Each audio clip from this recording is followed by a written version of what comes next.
মা, আমি কিছুতেই বিয়েটা করতে পারবো না, তুমি বাবাকে বোঝাও না প্লিজ। জিন মেয়ের মুখের দিকে তাকিয়ে আছে, এরপর মেয়ের মাথায় হাত বুলিয়ে বলে, মা, ছেলেটা অনেক ভালো, তোকে ভালো রাখবে, একটু ভেবে চিন্তে দেখ। কিন্তু মা, আমার ওই লোকটাকে একদম ভালো লাগে না। আর আমি কি তোমাদের কাছে এতটাই বোঝা হয়ে গেছি নাকি?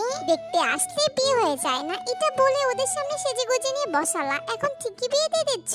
হঠাৎ বসার ঘর থেকে জিনের ডাক পড়ে আর জিন চলে যায়। তে বিরক্ত হয়ে বিছানায় বসে পড়ে। কিছুক্ষণ পরে জাঙ্গুকের মা আয়ু আর জিন থেকে নিতে আসে।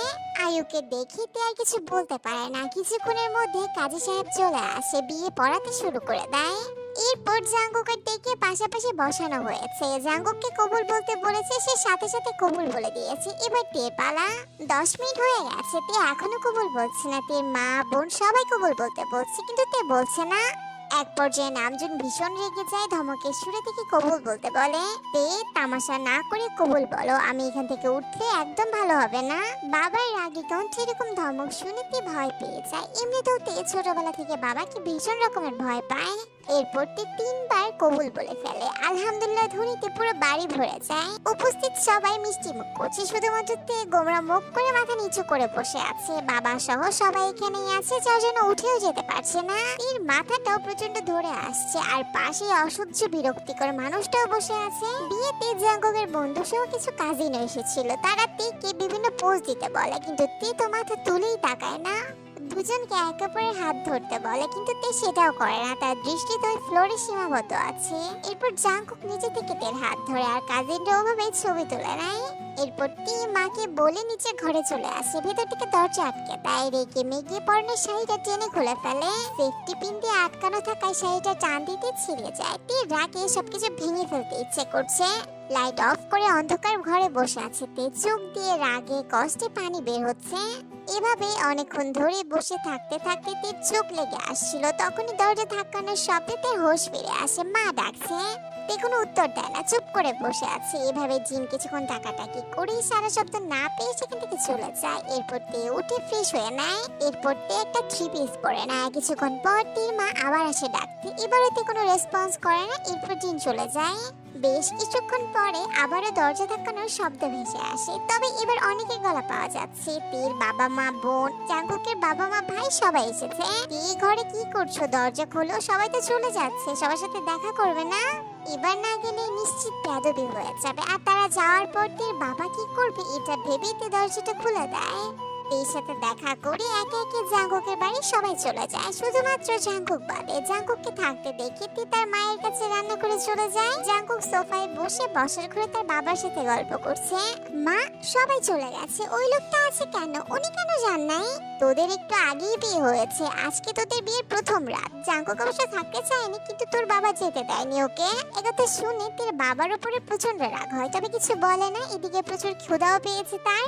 মা, কি রান্না করেছে খেতে দাও, প্রচন্ড পরিমাণে ক্ষুধা লেগেছে।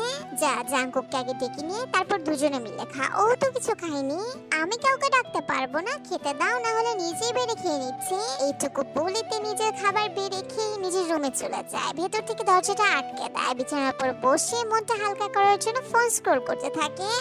রাত প্রায় 11টা বাজে। তীর মা দরজা ধাক্কাচ্ছে। তে ভাবে সে হয়তো একাই এসেছে। ভেতর থেকে উত্তর দেয়, এত রাতে তুমি এখানে কি করছো মা, কি হয়েছে বলো? তে, সেই সকাল থেকে দেখছি তুমি ঘরের ভেতরে দরজা আটকে বসে আছো, এসবের বেয়াদবির মানে কি, কারণ কি, এরকমটা কেন করছো তুমি বলো? তে বাবার এরকম রাগী কণ্ঠ শুনে চুপসে যায় আর তাড়াতাড়ি করে দরজা খুলে দেয়। দেখে তার বাবা মায়ের সাথে জাঙ্কুকও দাঁড়িয়ে আছে।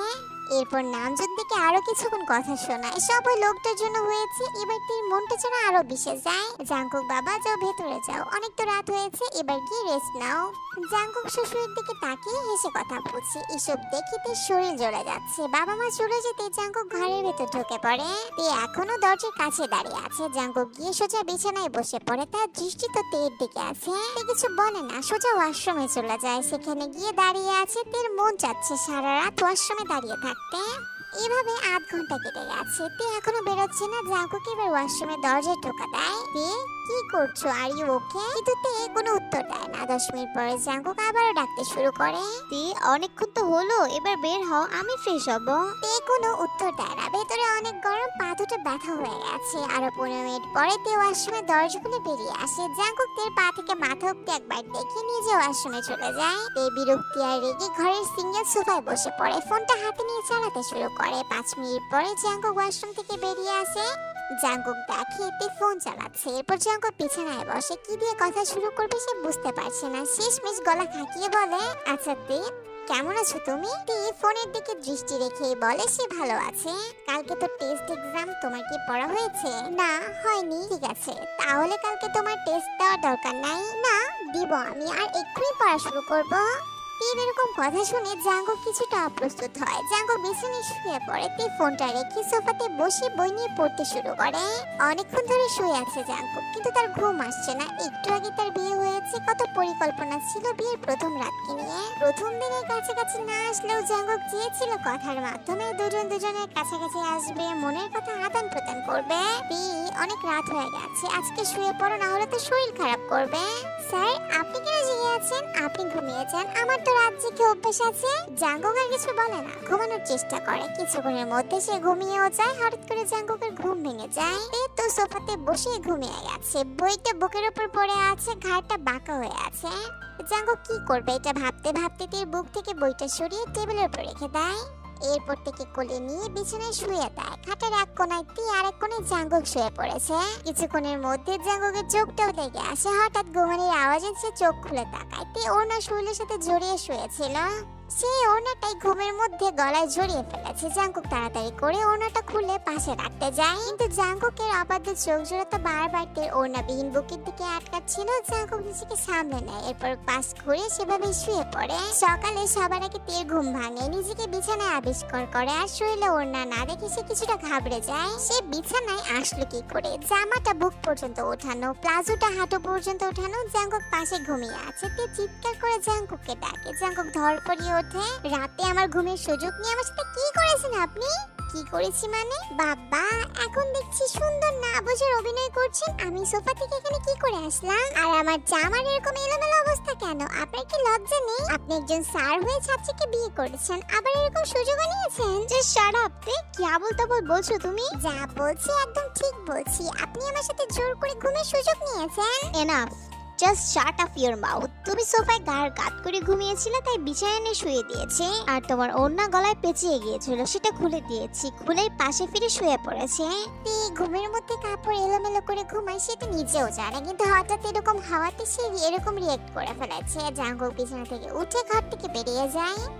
জাঙ্কুকের যাওয়ার দিকে তাকিয়ে আছে। জাঙ্কুক যেতেই তে ওয়াশরুমে ঢুকে পড়ে। ফ্রেশ হয়ে আসা কিছুক্ষণ পরে জিনের ডাক শোনা যায়। তে বসার ঘরে চলে যায়। সোফায় সবাই বসে আছে।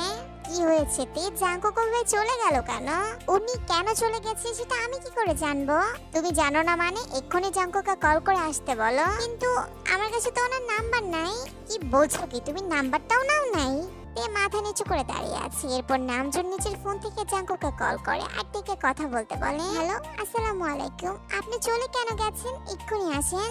আমি এখন আসতে পারবো না, আমার কাছে পড়ে গেছে, সময় করে পরে আসবো। এই বলে জাঙ্কুক কল কেটে দেয়। তে খুব ভালো করে জানে জাঙ্কুক তার উপরে রাগ করে চলে গেছে। তে খাওয়া দাওয়া শেষ করে পড়তে বসে, কিন্তু তার পড়ায় মন বসছে না কিছুতেই। মাথা মন কেন যেন এলোমেলো হয়ে গেছে। বই বন্ধ করে ফোন নিয়ে বসে পড়লো। ফোন দেখতে দেখতে সে ঘুমিয়ে গেছে। ঘুম ভাঙে দুপুর 1টার দিকে। তে পুরো মাথার অবস্থা বেহাল। রাতে পড়া শেষ না করে সে ঘুমিয়ে গিয়েছিল। সকালেও তো পড়তে পারে নাই, ঘুমিয়ে গেছে। এখন টেস্ট না দিলে মায়ের কাছে বকুনি শুনতে হবে। তে প্রচন্ড বিরক্ত লাগছে, এত প্যারার ভালো লাগছে না নিতে। এরপর গোসল করে খাওয়া দাওয়া শেষ করে রেডি হয়ে বেরিয়ে পড়ে। 2:45 বের হয়ে যায়। 3টা থেকে তার কোচিং শুরু। আজকে কেন জানি কোচিং এ যেতে তার প্রচন্ড ভয় করছে। কিছুক্ষণের মধ্যে পৌঁছে যায়। তে রুমে ঢুকতেই সামনে অনেকগুলো বেঞ্চ ফাঁকা রেখে সে পেছনের দিকে বসে পড়লো। একটু পরে তের বন্ধু ইয়োনো এসেছে। দুজনে পাশাপাশি বসে পড়েছে। দুজনে টুকটাক গল্প করতে শুরু করে। 3টা বাজতে জাঙ্কুকের কোচিং এর ম্যাথ টিচারও চলে এসেছে। একে একে টিচারের রুমের মধ্যে প্রশ্ন নিয়ে প্রবেশ করে। প্রশ্ন দেখে তের মাথা পুরো ঘুরে গেছে। ফিজিক্স এর ম্যাথগুলো খুবই কঠিন। তো এগুলো কিছুই পারছি না। থিওরিক্যাল কিছু প্রশ্ন ছিল, সেগুলোরই উত্তর দিয়েছি। প্রথম 30 মিনিট পরীক্ষা নেওয়া হবে, বাকি 2.5 ঘন্টার ক্লাস হবে। ক্লাস শেষে টেস্টের মার্ক দেওয়া হয়। তে সবার মধ্যে খারাপ করেছে, 30-এর মধ্যে 20 পেয়েছে। তে ছাড়া অনেকেই ফেল করেছে। তাই এখন তাদের ওই টেস্টের উপরে ক্লাস হবে, এরপর আবার পরীক্ষা নেওয়া হবে। যেহেতু ফিজিক্স